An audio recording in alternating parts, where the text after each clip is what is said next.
อยากสวย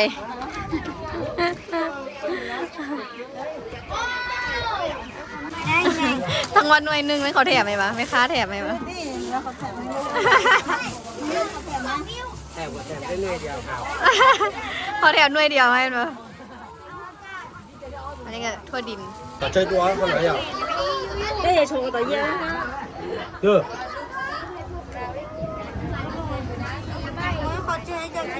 พอแล้วก็ยิงเดียวมันสิบ่พอนี่เด้ก็จะเอาดินมาทุ่มมาเด้นะเอาบอลรถออกอ่ะแม่เนียนเฮือนได้อันเป็นทิศ ทิศที่2ทิศละอันก็เจ้าหาก็เอามาดินมาส่งมานี่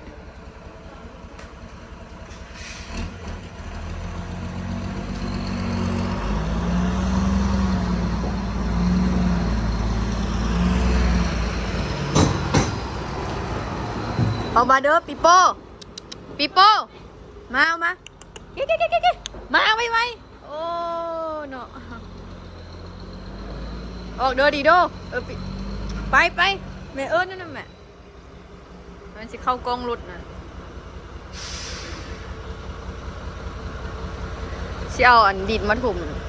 ให้มันเพียงให้เดินมันเพียงกันเลย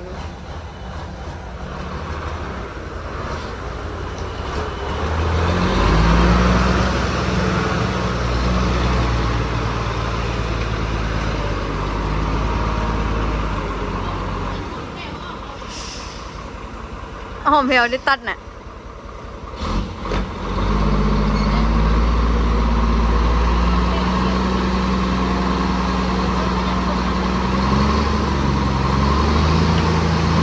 ได้สะไปเอาตีเนาะ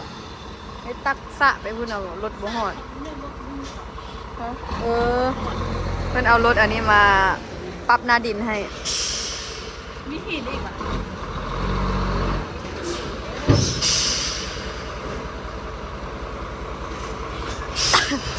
สร้างตั้งแต่อันปีใหม่ลาวเนาะสงกรานต์จนสิปีใหม่สากลละจึงหาก็เอามาส่งให้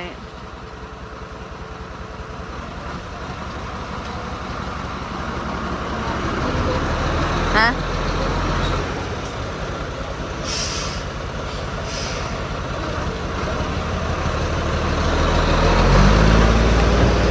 มากำไพอันมู่เฮียนม.1 รุ่นเดียวกันนะไอ้พวกหนีนี่ได้กระเจ้าออกสร้างครอบครัวออกเอาเมียก่อน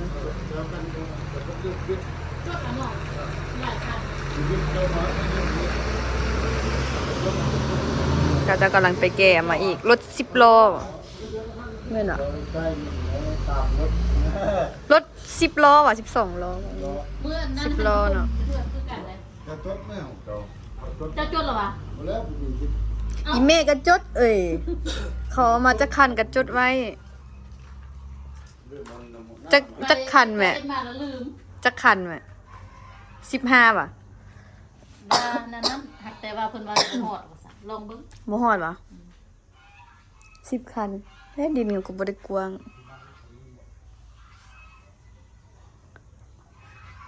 เขียนได้อยู่ป่ะเป็นนี่ป่ะอีเมยังเขียนหนังสือบ่ตกปานเด้อจบมาเด้อแม่จบป.5จบป.เนาะป.5 จบป.5 ก็คือประถมมีหยัง1 คันคอควายอันนี้ขันคอไข่นี่1 คัน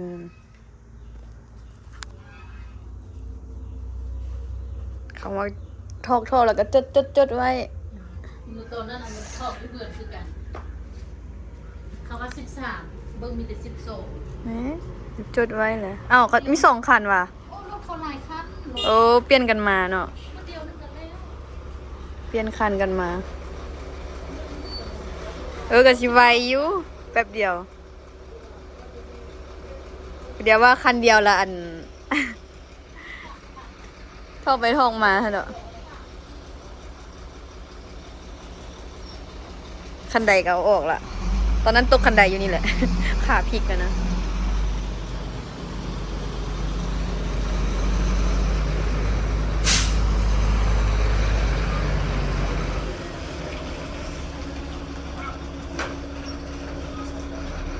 ตัวหมานะมันจะไปอยู่กองรถนะโมมัดมันไว้นะโอ้คือว่าเจ๋พุดแท้ไกลหัวพุดบอกโอ้โอ้โอ้โอ้โอ้อีกในเดียว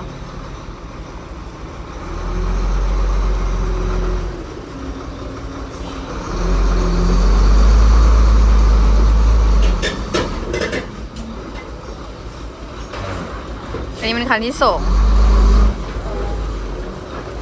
น่าจะมี2 คันแล้วซับเปลี่ยนกันมาทอกปีโป้เอาไหมปีโป้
เส้นสายไฟ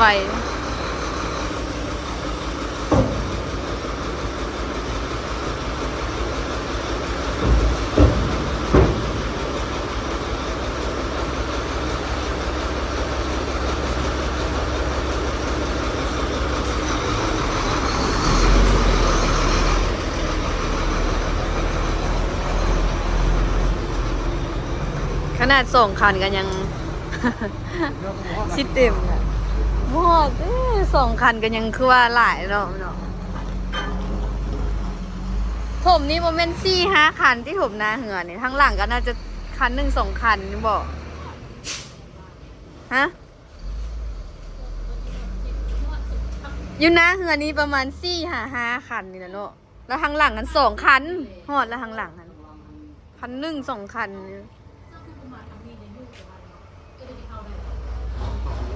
เขาหักเห็ดเนาะ ลุงรับประตูนี่เลย เอาคนที่ปรับเลยวันนี้ เยี่ยมเลย ประตูบังไอ้คนที่มาปรับหน้าดินนะซื้อดินนำกับเจ้าละกะเจ้าจะปรับให้พร้อมเลย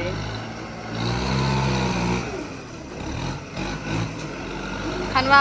โบปรับเขาปรับเองกะอีกราคาหนึ่งคันก็จะปรับให้กะอีกราคาหนึ่ง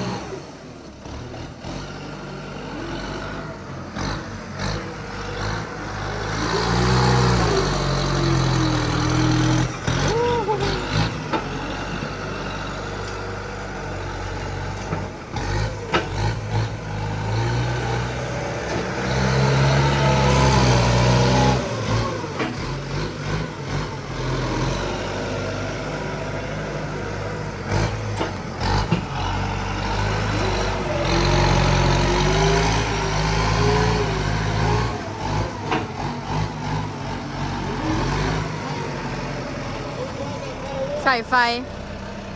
ได้ยกขึ้นติย้ายเอาอ่ะถ้าใส่ไฟจน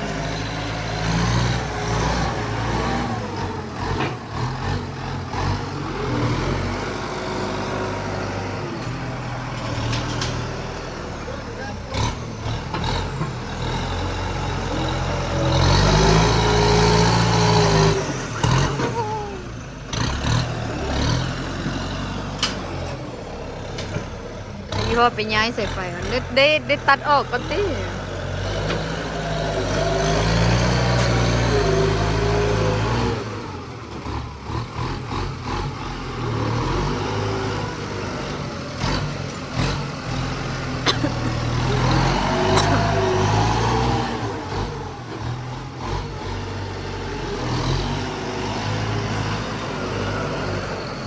ได้ตัดไฟออกมันเนี่ย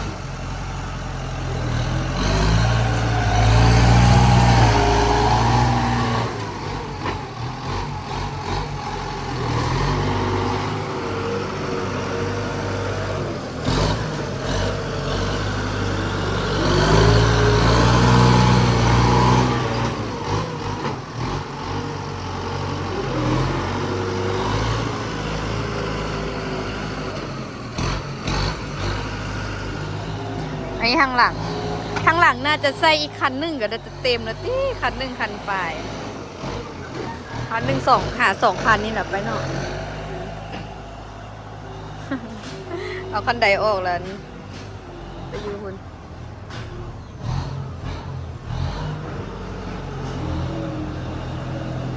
วันนั้นว่าอีพ่อว่าสิอันโอ้ชิได้ถมต้นอันนี้แล้วนี่นะหอมแพรว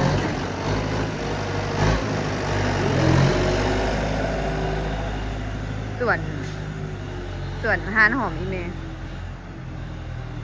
กำลังขึ้นงามๆแหละเป็นหอมป้อมอะนะปั๊บหน้าดินทางหน้าได้ม้างหัวออกเลยดิ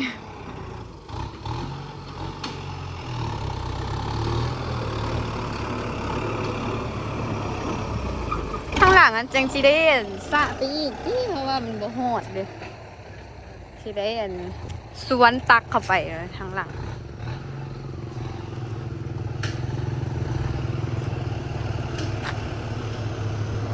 ฮอดแต่แถวนี้อันนี้เป็นทางอันห้อม ห้อมอันนั้นนี่ไปเฮือนกับเจ้านะทางหลังขนาดกับอันนั้นกับเม่นเดินหงเหียนอะไรนะอยู่ใกล้ๆกันอย่างนี้อันก็เป็นเดินหงเหียนแถวนี้น่าจะได้อันตักเอาส่วนละขนดินใส่เอาจุงน้อยหนึ่งทางซอยอู้ช่วงยามฝนนะนี่นะเบิ่งอันน้ำเสาะไปไหมนี่เปื่อนแท้เปื่อนว่า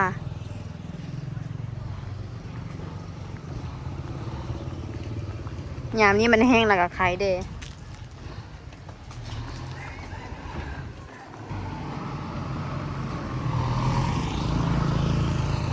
หมานี่ก็โซ่ขนาดแล้วมันไปอยู่กล้องรถเขาสูงเลยวันนี้เพียงอันนี้เลยทั้งหลังนั้นได้ตักเอ้าทั้งหอม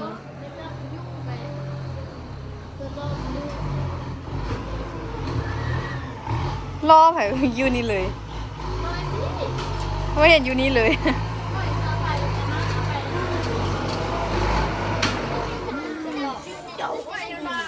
ยืมอันน้อยตีอันมอนี่ เอามาเอง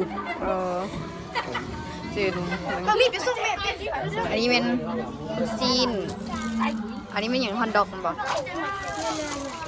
อันนี้เป็นฮอนดอกอันนี้แล้วก็มีอย่างเป๊ปซี่โอ้อันนี้เป็นเป๊ปซี่แล้วก็เป็นผักเนาะโอ้ยยกทีหนึ่งอันนี้ไม่อย่างโอ้ทั่วดินเหรออันนี้เป็นทั่วดินที่เจลเฮ็ดเองอันนี้คนทากิน สรุปรวมมันกีฬาเตะบานเตะเนาะทางโรงเรียนมันจัดขึ้นเพื่อสร้างขบวนการวันศาสตร์วันที่2 ธันวานี่แล้วอันนี้แมนเงินรางวัลที่เตะชนะเลิศได้แล้วก็เอามารวมเฮ็ดอาหารกินน้ำกัน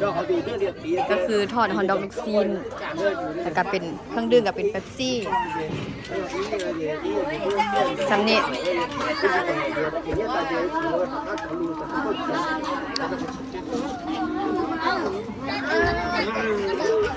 เอาลงเลยว่ะวันนี้ออกเลย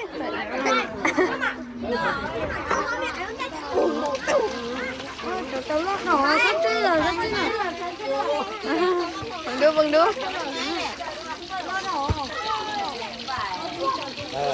ตัวตัวแก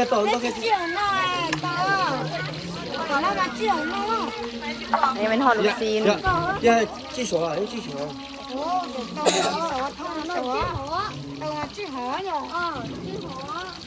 你等下做给他，做到一边好点。ใส่หมดเลย 单窗给他，做点几二点，单好点一边就到单做的比较香。不也打呀？讲，懂。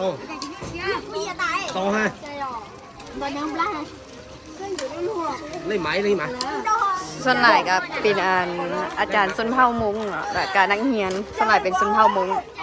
อันนี้มันก็คือเดิน เดินสัวขาวเดินกีฬาเดินเตะบานสัวขาว คอยนะมา จักถงเนี่ยสิบปลายวะ ลูกซีเนี่ยปลูกหน้าเดี๋ยวจะได้มันจะได้นี่ใหญ่ที่นะพอดอกเออเป็นห้าเลยเป็นห้าเลย 13ฮอนด็อก แล้วก็น้ำมันถุงนึงแป๊บซี่แพ็คนึงโซล่าน่ะ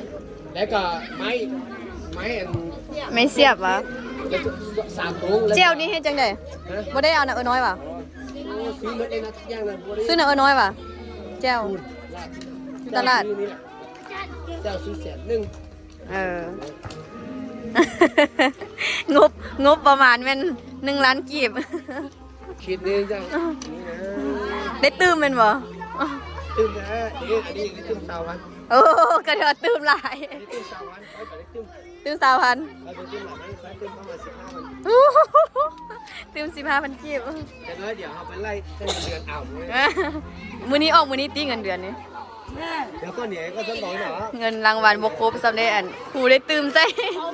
แต่ก็ตื้มใส่บ่หลายปานใดแล้ว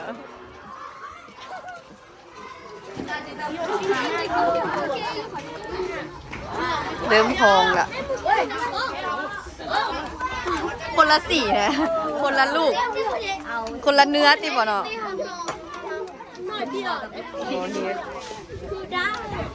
ลูกชิ้นหมูกับลูกชิ้นงัวเหมือนกัน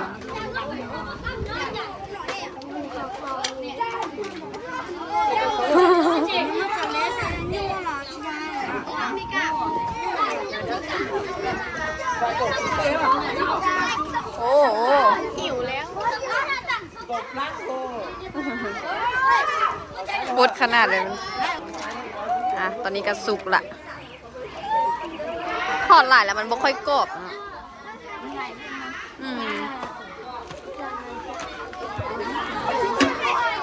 อยากสวย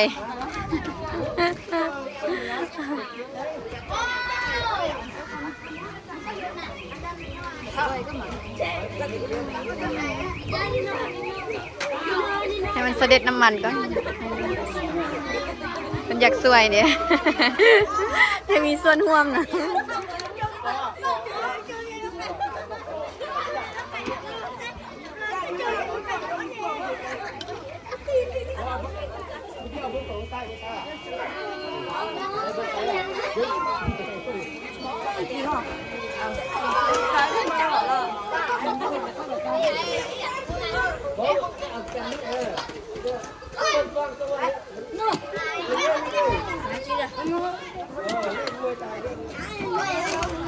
เติมน้ำมันยี่ห้อน้ำมันแห้งเลย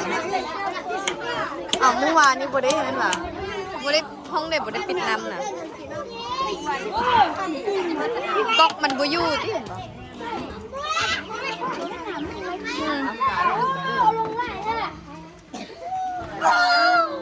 จานซุกแล้วเอาไปกินเลย ย่างให้มันสุกพร้อมกันก่อน เฮ้ยอาจารย์ก็ยิงเนื้อดึงเนื้อตีกัน โอ้เออ เรียนตีกัน ใส่ทั้งท่านหลักกับฟืน มือ200เรียน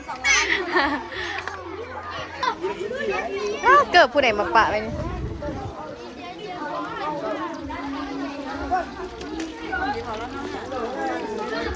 กำลังฟุดชี้ทอดลูกจิ้นแล้วบนละจึงทอดฮอทดอกสบอยทอดว่าเขาบนทอดพร้อมกันเลยว่ะ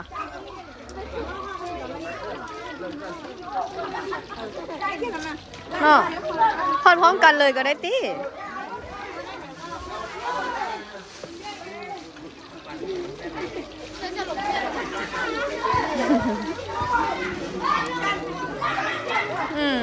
จริงแล้วไว้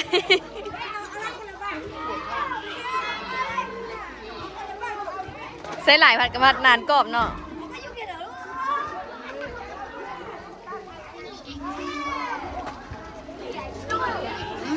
อันนี้ก็คือทอดสุกละแต่บ่ค่อยกรอบปานใดน้ำมันมันบ่พอนี่เนาะบ่ได้น้ำมันน้ำเจียวก็น้อยกว่า เฮ็ดกินตามงบ ได้ระบบแล้วเอาผักใส่เนาะหรือว่าผักเอาโยงไว้ถึงวะคนเลยวะ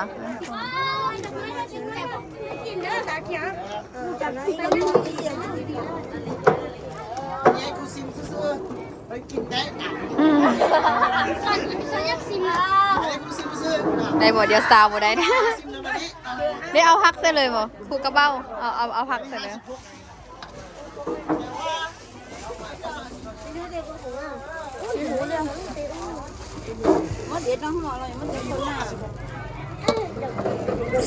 ที่ซาวพร้อมกันเลยว่ะซาวแล้วเราก็ใส่โฟมเลยเนาะไอเป็นห้องน้ำเจียวซะเลยเจียวกันน้อยสามกันน้อย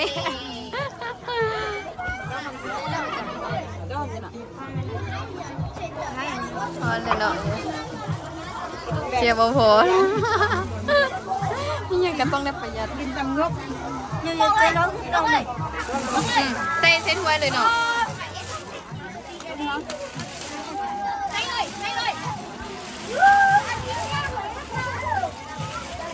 อันนี้เป็นผัก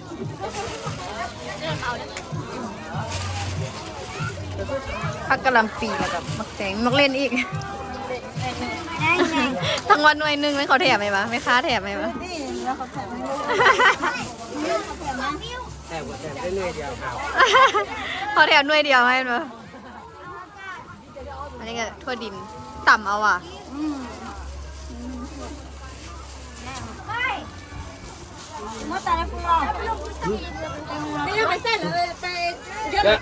tôi có lịch hay là lịch tự rồi chỉ bắt trước biết sơ kìa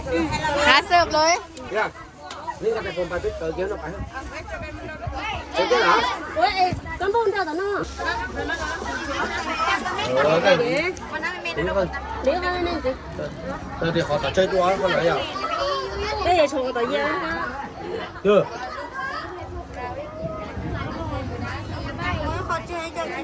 พอแล้วก็ยังเดี๋ยวมันสิบ่พอนี่เด้ เราcũng mà cái chỉ có xem cái chụp cao che gì đấy มาเสิร์ฟเลยใส่จานละใส่จานแล้วก็ดังเย็นจับไปเลย cái đó mà chỉ mà ít tuần cam nó phải chế tôi giờ cho tay cái này mới cách này làm อันนี้ก็ giờ còn หมอสุดท้ายตัวนี้นะ bỏ tay cái đó để biết có cái gì không đòi thì bé chỉ cái gì เบิ่งจันเซ็ต bây giờ lấy đi ta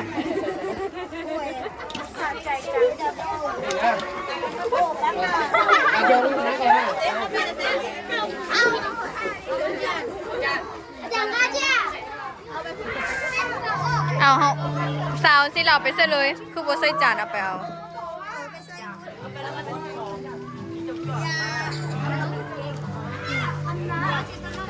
ได้แล้วอันนี้ให้ผู้อยากได้ให้ผู้ชายได้มาหาเอาเด้ชื่อใจกับอันนี้เด้ปงอันนี้ลง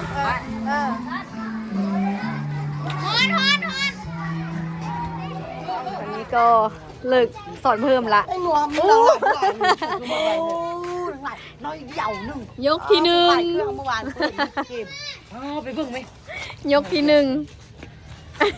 เป็นอย่างเที่ยงกันเรื่องเป็งนัวแต่เป็งนัวหลายหมดเลยวะคณะพักกันเพื่อนก็ยังเป็นเป็งนัวละเป็งนัวกาจองคนนี้อันนี้เป็นอันนี้ก็เป็นชุดสาวเดี๋ยวนี้เด้อ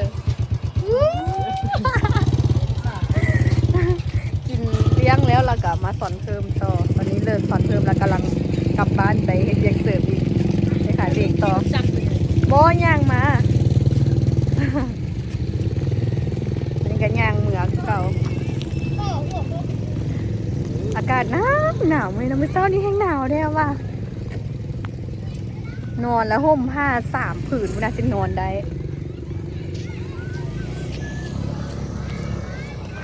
ตอนนี้เริ่มแรงแล้วก็เริ่มหนักขึ้นแล้วเดี๋ยวนี้นะ